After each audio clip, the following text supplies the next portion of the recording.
બાળકો ઉઠાવતી ગેંગની અફવાઓથી ગોધરામાં ફળફળાટ, પોલીસ પેટ્રોલિંગની માંગ. સોશિયલ મીડિયા પર વાયરલ મેસેજ. ગોધરા સહિત અન્ય શહેરોમાં બાળકો ઉઠાવતી જતી ગેંગ સક્રિય હોવાનો મેસેજ સોશિયલ મીડિયામાં વાયરલ થતા વાલીઓમાં ચિંતાનો માહોલ છે.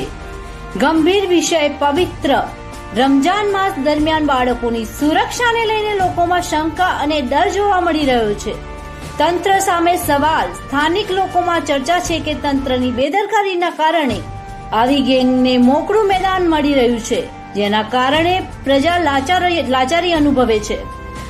લોકોની માંગ છે કે પોલીસ પેટ્રોલિંગ વધારવામાં આવે અને આવા ગુનાહિત કાર્યોમાં સંડોયેલા શખ્સોને પકડીને કડક કાયદેસર કાર્યવાહી કરવામાં આવે.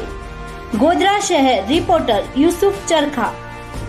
વિડીયો ગમે તો લાઈક કરો, સબસ્ક્રાઇબ કરો, કોમેન્ટ કરો અને વધુમાં વધુ શેર કરો.